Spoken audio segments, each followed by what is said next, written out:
On this week's episode of the Yoga of School, point of view, a very special guest to the podcast, Dr. Christen Behzadi. There's been a shift from doing to being. Being able to just be okay being yourself in an environment, powerful practice, can be very isolating, can be very lonely. Concepts that are fundamental: connection, people, human skills, empathy, humility, the thing that is becoming more and more important. I'm very excited to welcome, from our point of view, a very special guest to the podcast, Dr. Christen Behzadi. She's a parent in our school, but also a huge community resource, and currently working in the space of leadership consulting, right? Yes. Yeah. So I know the big arc of your life where, you started out as a physician, anesthesiologist, and then you transitioned into the consulting space, but you know it better than me. So why don't you introduce yourself a little bit and talk about that trajectory. Wow. Thank you. Thank you for having me here. I'll try to give you the quick of it.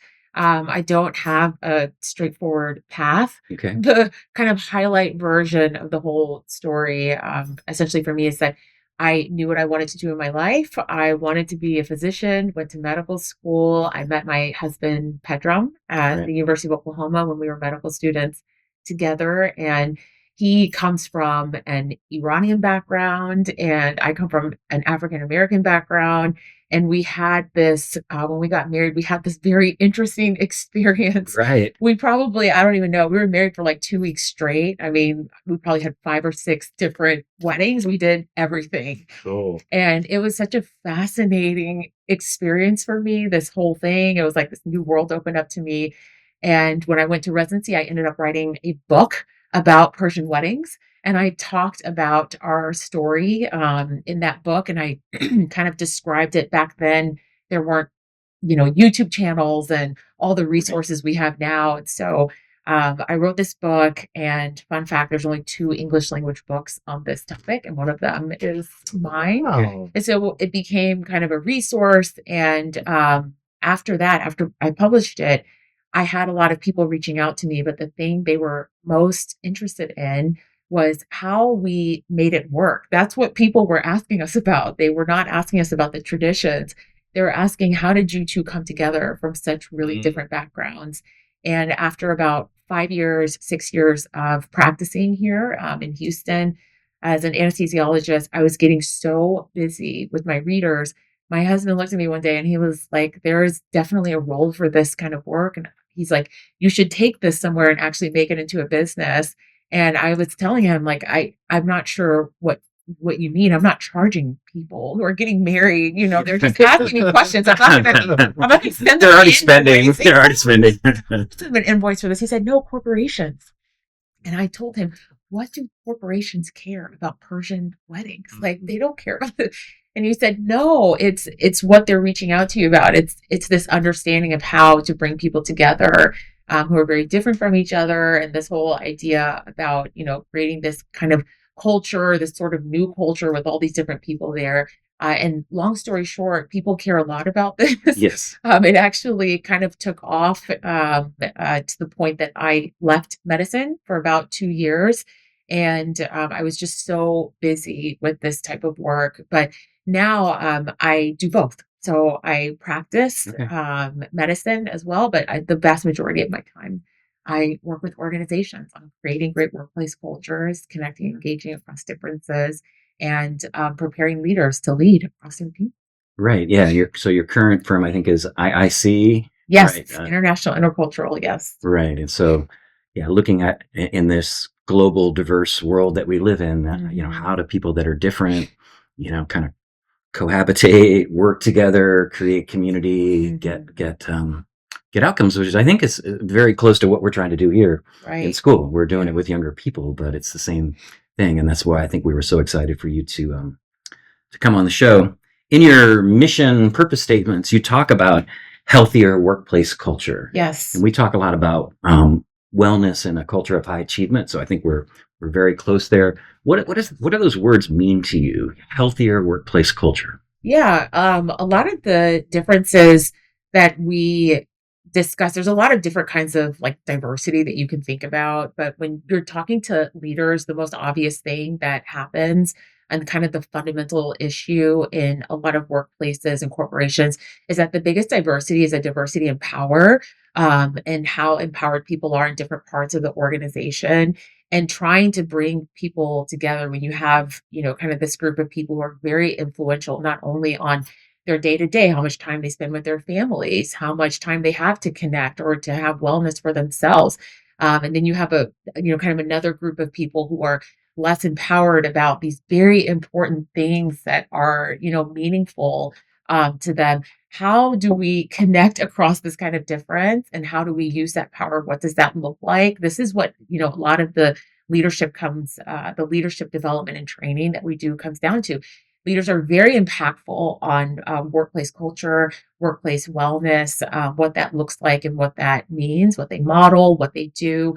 I mean, there's so many different ways to kind of go into it, but they can, power is a very neutral concept. It's not positive or negative. It's how it's used is Right. what determines the impact of how people feel about it. But we really focus in on leaders because they can have an enormous impact on workplace wellness, more than, kind of the everyday person in an organization.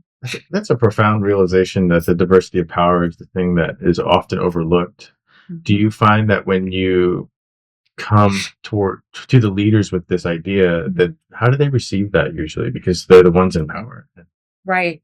Leaders love to talk about power. That's what I've learned. Okay. Is that, a lot of people that are attracted to leadership, that are attracted into these positions, it's a big job. Everybody doesn't want to take that on. Everybody doesn't want that stress. Everybody doesn't want so many important decisions to end with them. Mhm. It can be very isolating. It can be very lonely. I'm sure the pay is very good for a lot of these positions, but there's a reason that they're paid well. And what we tend to find is that people who are willing to take that on, a lot of them, they kind of they like it, they enjoy it, and so they like talking about it. Mm. But I think what we have to get on the table right away is this idea that power is a very neutral concept, because a lot of times, especially, it just depends on the kind of work that you do. But if you do any kind of inclusion work or diversity work, you tend to have a very negative leaning idea of power. We talk about abuses of power. We talk about misuses of power all the time, but that's not that. I mean, that's just kind of one lens. Mhm. But no, leaders are very open to talk. They actually get very excited when they understand that we're coming at it kind of from this angle. I love that. Yeah. Great.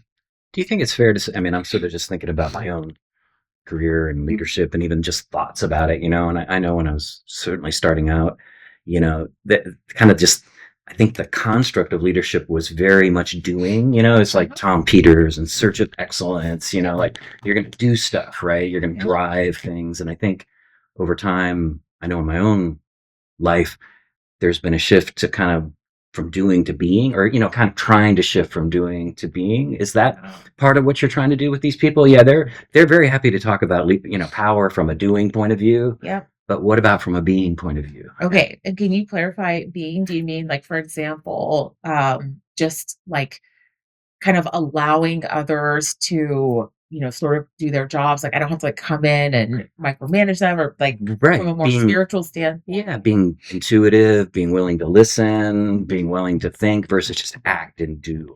Yes, absolutely. So, yes. So what you're describing is more of the idea of how people would think of maybe like servant leadership, where the idea with how power is used in that type of leadership is that there's not going to be this huge dynamic differential between us. That actually, my job is not to come in here and throw down orders and tell you what to do, and very autocratic. You're going to listen to me. There's not a lot of communication coming up in this sort of structure.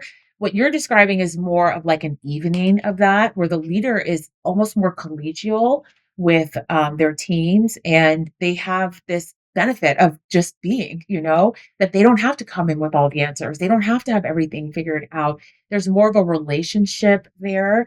And yeah, you definitely see that a little bit more. We're always trying to get leaders. I would say the vast majority of time, there's too much of a power differential, and we're trying to get leaders to come back and connect more with their teams, connect more with the people that they're leading.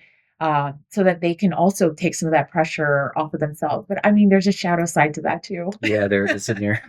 There's another side to that. I've only seen it one time, but there's another side to that as well. Yeah.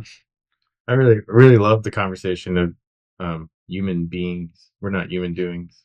Mm. And yoga and mindfulness teaches us this concept very powerfully.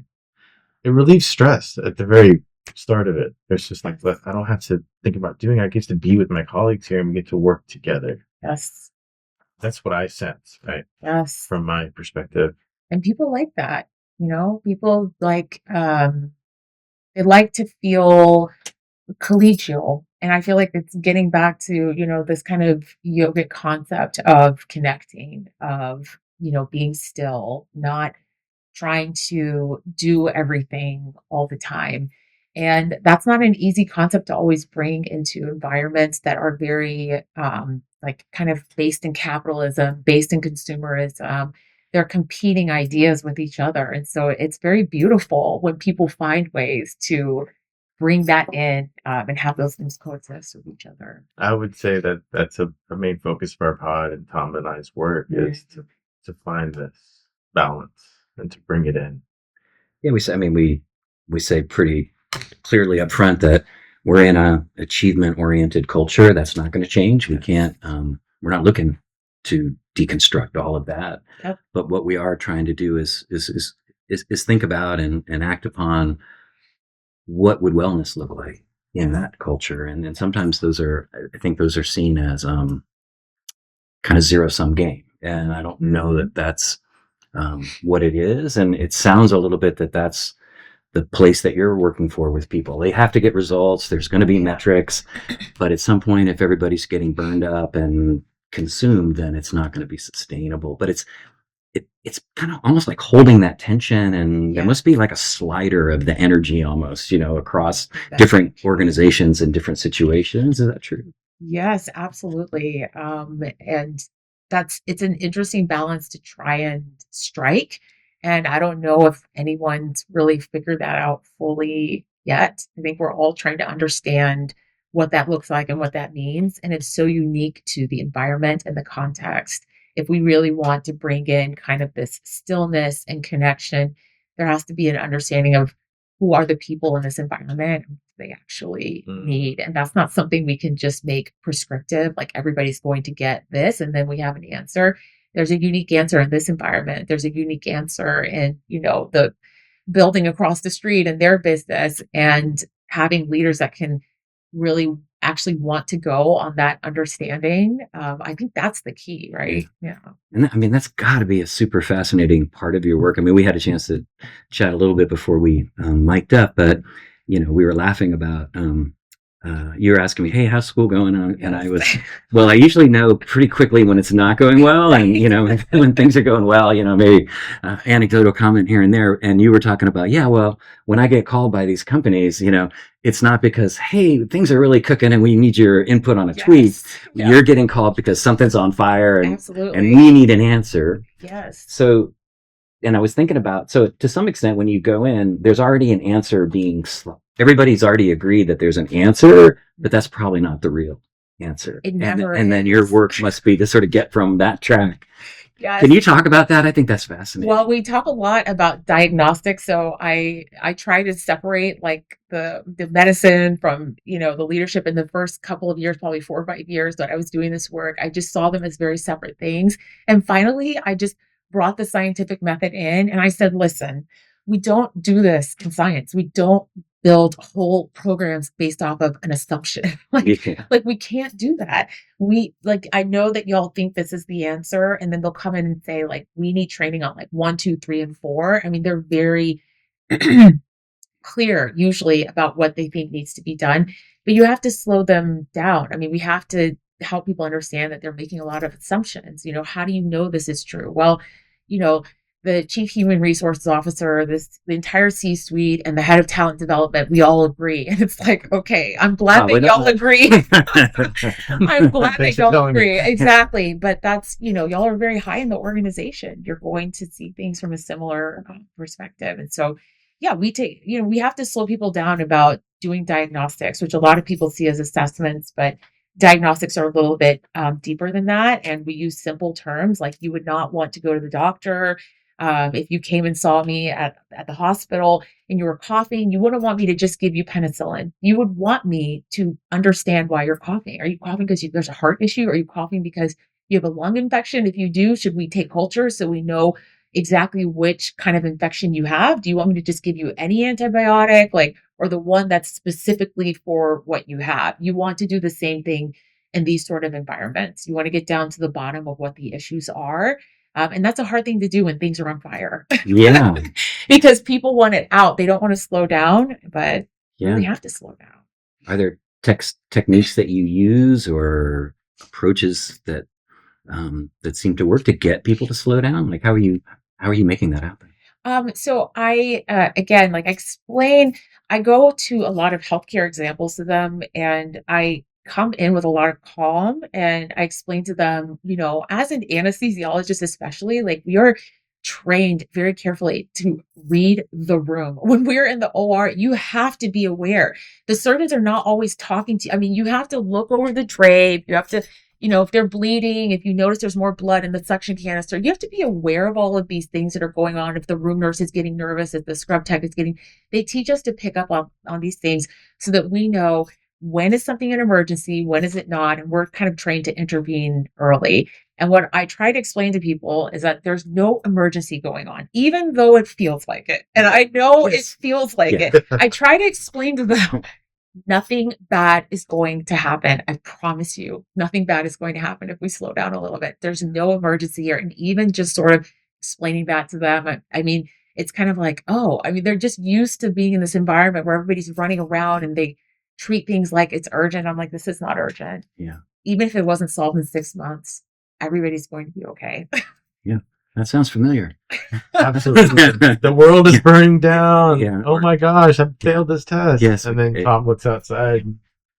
Looks clear to me. Exactly. Yeah. Exactly. Yeah. And so it's so You interesting. probably deal with that a lot. I think so. In the sense of, to some extent, we make it what it is, right? And a lot of I think in our culture, as we unpack it, a lot of the stress is peer to peer.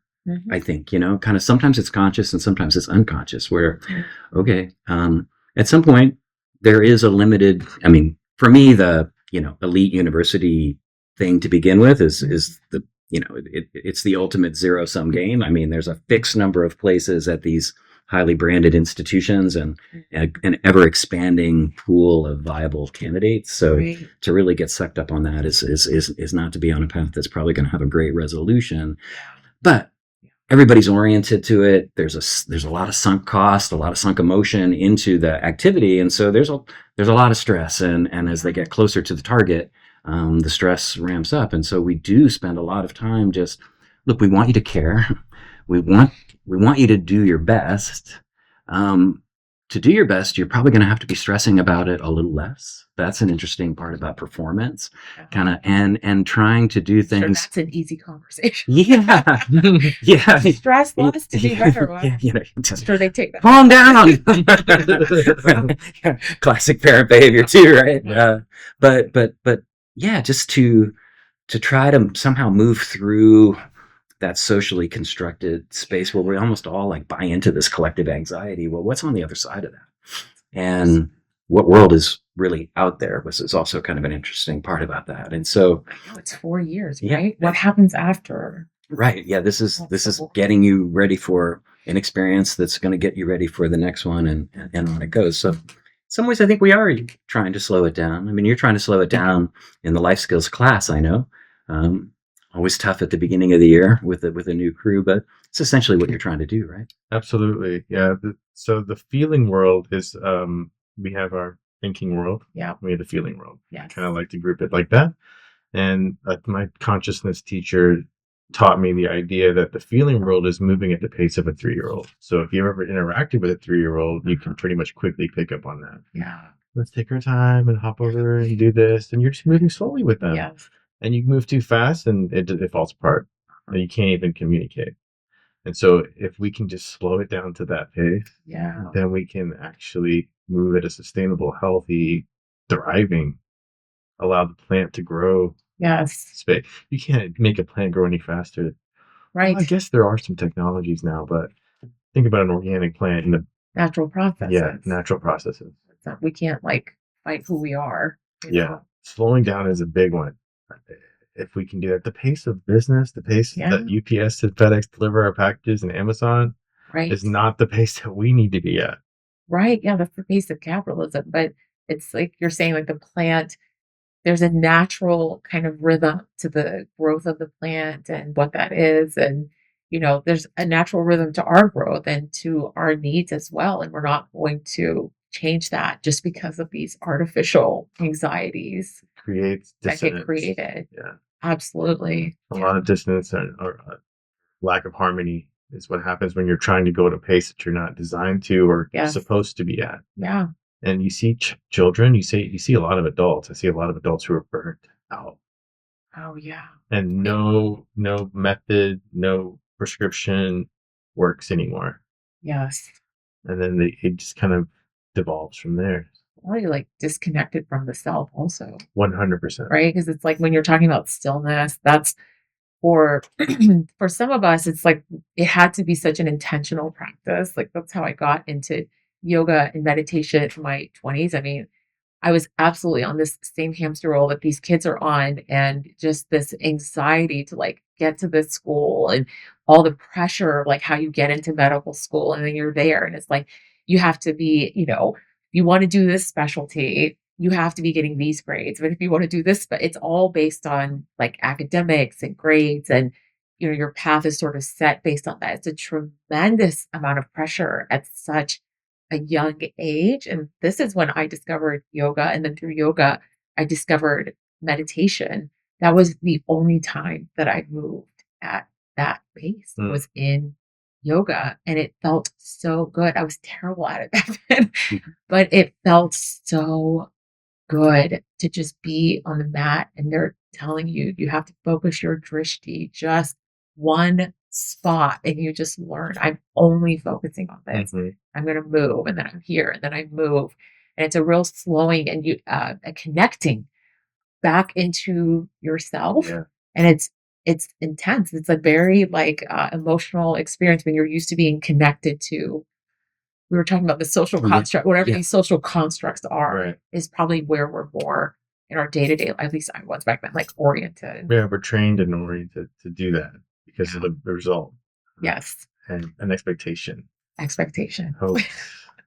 Yeah, I mean, we've got the title of our podcast, the yoga school, and it kind of we touch on it in different ways. But one of the things that we talked about in one of the earlier episodes, and I think this for me was sort of the aha moment that you were talking about, is that when I started to think about the practice of yoga and school, right? Well, essentially, yoga is a classroom.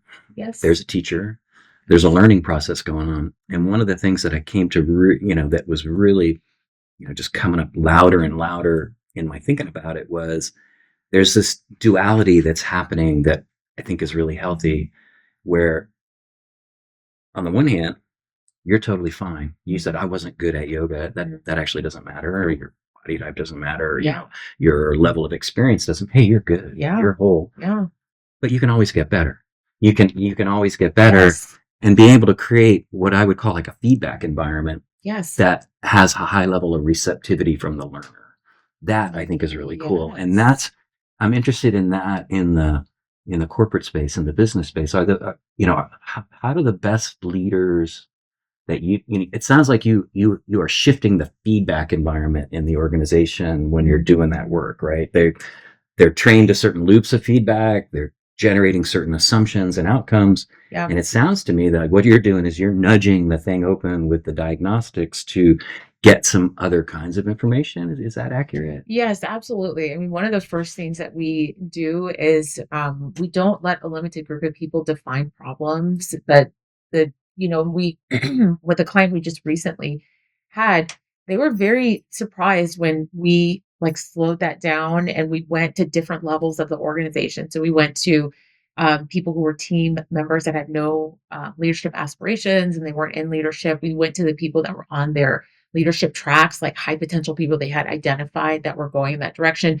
new leaders, seasoned leaders, mid-career leaders. And we were not running a full science experiment, but I mean, we went and asked all of these groups in a focus group, a small group of people from each kind of level.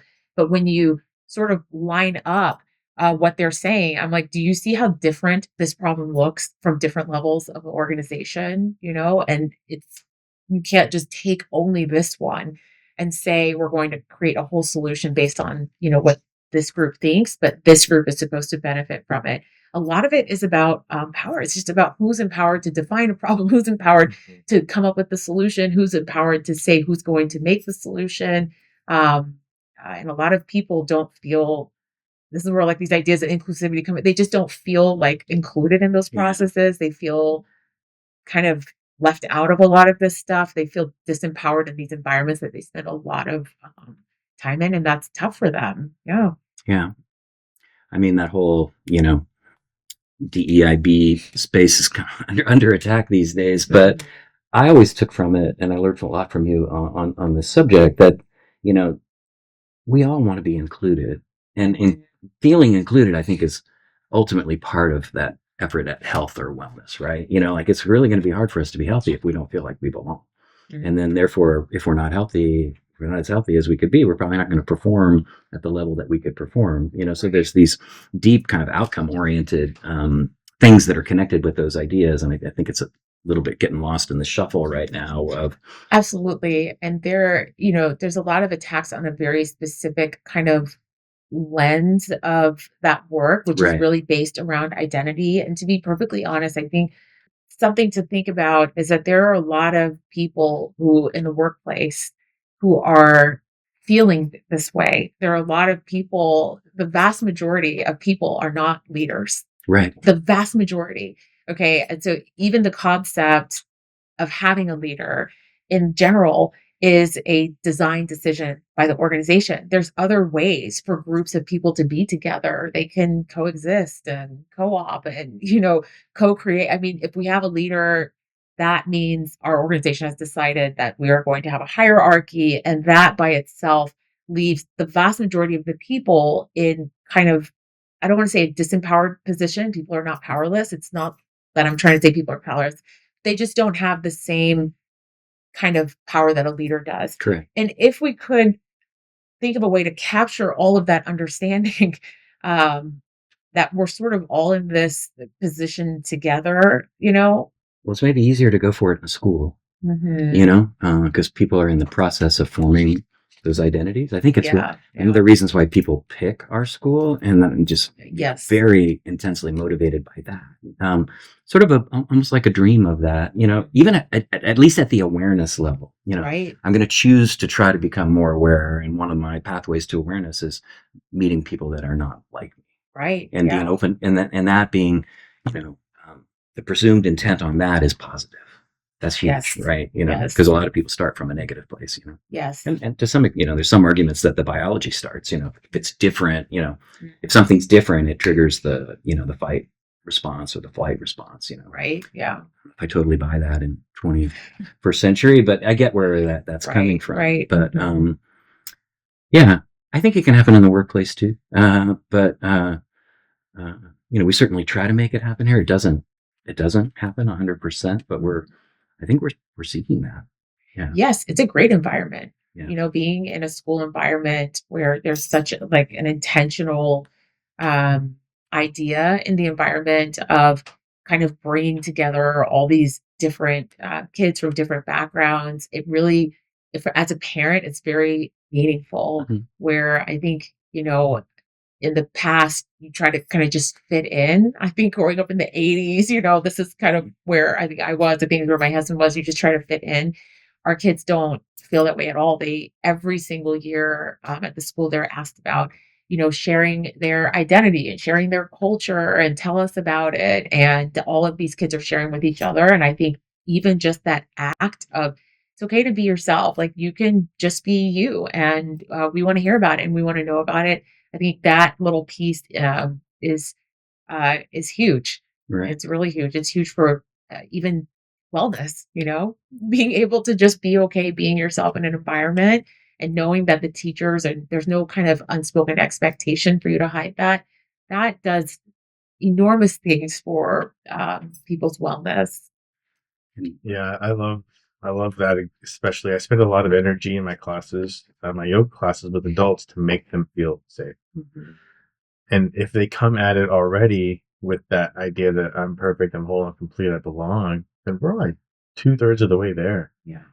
But a lot of folks really need, because I grew up in the 80s too, and then I didn't feel like I belonged, and I Yeah. tried to fit in, and that just pushes you further away from yourself. Yeah, it never works. That's the goal. Try and try and try and try. It just doesn't work. can't. You know, you can't. You can try. It just Yeah. doesn't work.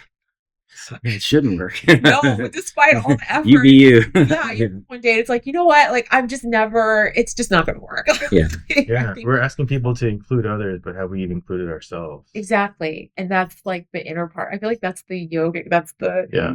you know, being on the mat. And you were talking about that it was, you know, it didn't matter that you weren't good. And it's funny because that was the first place that I really, really like intentionally would hear yoga teachers telling me over and over again, do not look at the person to the left. Do not look at the person to the right. This is your mat. This is your practice. This is the, you know, kind of alternative. If you can't do it this way, do it this way. That's all you're supposed to do. And it's just this space on your mat where it's okay to be sloppy, and it's okay to like, I don't quite understand, or I fell over in this pose, or what am I supposed to be? It was fine to be, it was welcomed to just be wherever you are. Mhm. And that was fine. Mm-hmm. Yeah, I love that. I really appreciate that. What's your yoga journey like? Where is it at now in your life, and how does it play a role? Yeah, so there's a studio here in Houston that I practiced at for a long time that they actually shut down. They just, the owner reopened a new place kind of close to my house, but I do a home practice pretty much every day, yoga and meditation both. And it's a very important part of my day to day, kind of for the reasons that I've been like saying. It's just this time to really connect with yourself. And I had someone in a corporation, someone tell me, well, we're just kind of over this idea that like, you know, wellness means that we're just going to have a yoga class and then that's going to fix all the issues here. And I'm like, I would really like not want the yoga class. I mean, if you're really bringing the principles and understanding what it means, it's a very powerful practice, but you have to have that space to Mhm. slow down. And I think sometimes it's hard to slow down. Yeah, Yeah. it is. Yeah, I mean, I think we talk sometimes about the practice of yoga, right? You know, and this, I mean, I do get the kind of yoga washing piece of, okay, hey, we're going to have a yoga class and everything's going to be fine. That's probably not going to do impact. But the idea of something that you talked about every day and something that you're coming back to, creating that baseline, that's the piece that we think is really important. And whatever that looks like for the student, we don't really presume, but trying to, Right. hey, this is what it might look like. And Yeah. then I think we find then students pick it up and start to take it somewhere. And that I think is really the gift. And that's the tool. You know, we can talk about the challenges, but okay, if we can't come up with some tools or some ways to respond to them, then we're Right. probably falling short. But yeah, I love how that's just part of, and even when you're on the road, you can take it with you. Absolutely. Yeah. The breath work. I mean, I do the breath work all the time. Yeah. If I find myself getting upset about something, it's like so automatic. It's like slow down, back to, you don't have to be on a mat. You don't have to be anywhere to kind of go into that and just help understand how to get like connect to yourself, regulate yourself, be there with yourself, and have a space to just like, you know, be like, there's nothing that you need to, there's no, in yoga, I know it, there's like this idea of like, you should be so bendy and Right. like be on, you know, and an inversion and all of this. And that's amazing and like beautiful, but it's not required in yoga. No, I mean, it seems to me that we're typically starting in child's pose and ending in shavasana. You know, those are both pretty far from the pretzel, right? Yes. Or the, you know, and you go through these other things. Let's cycle back to the parent piece a little bit, because Yes. you are the parent of some great kids. What's important to you about their education? What are you looking for? It's like that's a big question. Certainly there's the realities of the world that they are living in. There's the realities of just what the education system is. And I would say the top things that are important to me, one, that the kids are being prepared for the next step. So my kids are in elementary school.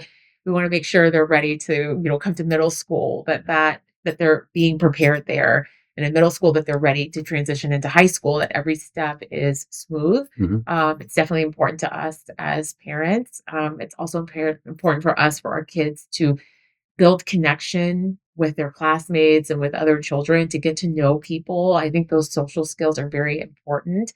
And it's something that I love about this school, is that I feel the kids are really social with each other. They talk to each other. They want to spend time with each other. And that's a really necessary skill as Mm. an adult. And I think, like we're kind of talking about these environments, the kind of capitalistic, really intense environments, understanding how to connect, I think, becomes even more important as you keep getting older. So that's definitely important for us as well. And just opportunities for them to explore as many things as possible. We feel like this is the age where they should just do everything, whatever they're interested in, like go try this, go try that, go try this. So they can figure out for themselves, not just us telling them, just do this, but for them to understand for themselves what's going to work, what do I like, where do I find enjoyment, passion. Yeah. What's your sense, your personal sense, your family's personal sense or vision of what's next after high school in the age of AI and high tech? Yeah, I mean, I know there's a big push to keep kids away from devices, and we don't like let our they're just busy. We don't let them just they don't have the time to just sit around. If we didn't have them scheduled with things, probably they would want to, Mhm. you know, sit around and they love all the technology, but we feel like we can't keep our kids away from it, that it's a disservice to them if they don't understand it or Mhm. understand how to use it. In my business personally, and my work, my consulting work, we use it all the time. It is integrated in very specific ways. It's already integrated into every tool that we use, and even in healthcare. I mean, when I'm at the hospital looking at like a radiology scan, it will say, like read by AI, and then a physician signed off on it. Like it's already everywhere. You can't get away from it. You can't insulate your children from it. And so we want our kids to understand the technology. We want them to understand how to use it, but in a responsible way, in a very responsible way. Got it. Yeah. Yeah. But I'm sure y'all have your hands full at the school with the kind of just rapid introduction of these tools for the everyday consumer. I mean, they made it in everybody's fingertips kind of very quickly. Yeah, we certainly do. And I think we really fully understand what it's really like when we have some distance from it. We're in it right now, and the explosion's happening right now. It's really difficult to really say what's happening because Right. it's so rapid. It's an explosion Yeah. for sure. I'm thinking like I had posted something for Tom to check out. It was a reel about the people who created AI and the minds behind it. We're looking at the timelines of how this is all unfolding, and many have predicted that in 20 to 25 years, it will be trying to hide from it. This is the dystopian sort of Yeah. alarmist sort of statement. So what does that mean we should be doing now to prepare? If that were true, just hypothetically, just to think Yeah. about that. I mean, to me, the thing that is becoming more and more important are these things that we're talking about in wellness, these concepts that are fundamental to wellness, like connection and being able to slow down, being able to have a conversation with people. Some of these skills get very lost when you're just, kind of on this hamster wheel from the very beginning, and you're just busy. And I mean, you don't have time to sit and build those skills. Those are skills to have as well. They're going to have machines that are much better than people at doing even some of these very high level tasks. I mean, it's, you know, coding. I mean, you see all the computer science majors. This is extremely competitive. These are bright. You're talking about the cream of the crop going into the, kind of the best majors. And a lot of those kids are having trouble finding jobs. It's just how quickly some of these things are becoming obsolete. And what will be left are people when they automate so many things. And when we don't need tons and tons of people to do all these jobs, we can come up with, the curriculum plan. I mean, however gets integrated in every industry, we're going to have machines reading the chest x-rays because they're better than people who are tired and need breaks and they've been working for 12 hours. It's like, yeah, I mean, I could see that and see it's happened, but connection, people, human skills, empathy, humility. Yeah. I feel like these things are going to start, probably, if I had to guess, I would say they would become even more important. I fully agree with you on that. That's kind of the way I've approached the life skills course, is teaching beingness, because that's the one thing that they will never have that we know of yet. Oh, And so circle time and empathetic listening, deep listening, and yes. authentic sharing, right? Those are the core things that we're working on at the beginning of the year here to set the foundation. And as we're week 3 now, they're slowly starting to get there. They're getting there. With patience, a lot of patience. Yeah. I'm sure you see that transition over the year as they start picking up, Absolutely. right, and integrating. Mm-hmm. Yeah, my kids from last year, I just watched them evolve from kids to young adults, right? And they all want to come back. They all want to come to the class. They all want to start a club just to keep those things going. And Yes. that's a really beautiful affirmation to the work that we're doing. And it's just so needed. It is needed. I mean, those kids could go out. I mean, I don't know if people would necessarily hire them so young, but there's a lot of young kids that work at big consulting firms that are 22 years old. Right. Even just deep listening, empathetic listening. I mean, they could develop a training themselves and go talk to leaders about this, because sometimes there's not really big things to solve. Sometimes it's like trouble because there's very, you don't want to say simple, because it's not simple for everyone. Do you see what I mean? Very And they never filtered. had that time if nobody was sitting with them. And that's probably not their fault. It's just the world we live in. Yeah. But I think it's so beautiful to intentionally have these spaces and to say, just as important as it is for you to understand Pythagorean's theorem or calculus, or to understand the periodic table, it's also important for you to sit in circle time, for you to understand how to be and connect and how to listen, and giving equal weight to those things I think the kids will be ahead because of it, because the machines can do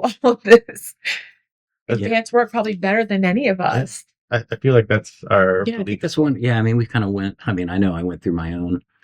I started in a pretty dark place about it all. I mean, basically, yeah, this is a train wreck, and I think where I was coming from is, a career English teacher, right? And if you think about just school in general, the dominant mode of assessment, and it gets more and more this way, the higher you go up in the hierarchy of education, is writing.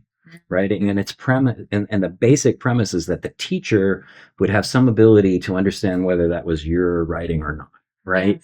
Yes. Well, that is completely gone now. Yeah. And the generative, it's not AI, but it's generative AI. That's really, I think, okay, well, we learned how to read and we learned how to write. Yep.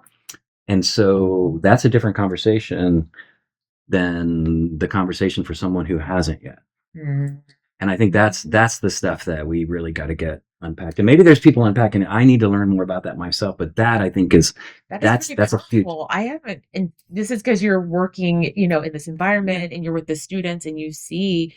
I haven't really thought about it from that perspective, about the user, like ourselves, who we already went through all of this. We learned all of these concepts. We learned how to construct an essay and how to write, versus we haven't given you any of that. And now. But you've got access. You have access to the before we can even really work with you. So that's where we really have to be thoughtful about that. And I think in school we can, to some extent, so that's the keeping out part, trying to keep, I think those things are important. And so until we figure out a better way to do it, let's at least try to, keep what we have. But then the flip side of it is that,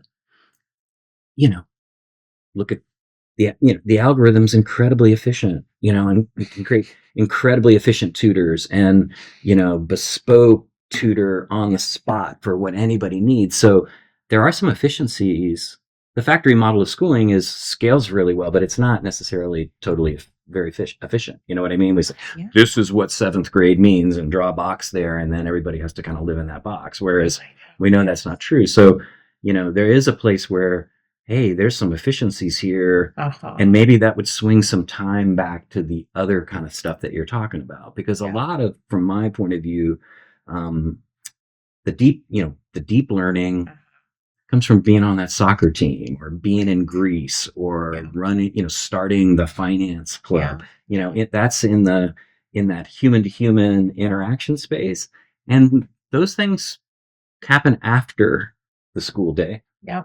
School like ours sometimes before, because we got to get the practice in. But well, what if we reshift that time allocation? Now I start to get kind of interested, and I'm thinking, okay, well, I can get over my fear and doom speech, and like that's what I think we're trying to look at now. It's like, okay, not getting rid of all the humans, but maybe the humans have to morph into a different configuration, into that more coaching place. Yeah. And I think that's what people are asking for in the classroom. It's no more, the God's gift to lecturing, entertaining you with their knowledge about some subject, but it's, we talk about guide on the side or facilitator, that's really what the teachers, the best teachers are doing that now. Huge push in corporate over the last 5 years into coaching as well. Huge push. Yeah. Now it's normalized. Now it is expected that, leaders act as coaches, and even peer-to-peer coaching, and they have huge coaching teams inside of organizations as well. That model is, it's a very different model than what you saw even 6-7 years ago. Yeah. Why is that happening? I think it's just, again, a lot of the structures of power. I think there are new generations that are coming that like project those ideas. That's like the best that I can understand it, not being from that generation. I mean, I'm like an elder millennial, like the oldest millennial that there is. And, I come from a generation where we would like go home and cry on our pillow. Tell me what to do, suck it up. Wasn't nice to us or something, whereas I see now, sometimes I'm like perplexed even, when I see the kinds of like fires that get started in organizations, and I'm like, I would have never even flinched at that. I would have gone home and cried and talked to somebody that I loved, and then, dried my tears and gone back to work, and, or something, but they don't do that anymore. And so I think the rejection of that kind of distance in power is creating new ideas about what the role of, leaders are, whether they're leaders in the classroom as teachers or leaders in the executive team, that we expect you to be a little more like, even with us, we expect to be here. We expect to be with you. I don't know. And maybe AI and having access to so much information, like we didn't have access to information like that in the 80s. It was absolutely our teachers and professors. They were the holders. Right. Exactly. Yeah. Of so many different things that now these kids, I mean, they have access to whatever they want. They can learn about whatever they want. It's powerful. They can go to YouTube. My daughter asked me a question. I'm like, well, go look it up. That's an appropriate use of YouTube. Like, that's what you're supposed to use YouTube for, not watching people game with each other. You can go learn about that, but they can get whatever information they want. Yeah. It's cool. Well, this has been fantastic. Anything that we haven't talked about that you would want to talk about? No, I think we hit all of our favorite topics, and this is such a nice space that y'all have created, being able to weave in these very grounded, kind of human-centric, people-centric, connection-centric topics with very difficult things around achievement and, capital, just all the things that the kids are having to contend with. And I think that's a very beautiful space. And I love the work y'all are doing. Yeah. Well, thanks for being a part of it. Thanks for influencing it. Yeah. At least I can speak personally in a lot of ways. And thanks for being part of the community. Absolutely. Thank Yeah, you. beautiful to have you. Thank you for sharing. The All right. pleasure to be here. And thank you so much for having me. And thank you for the work that you're doing with the kids as well.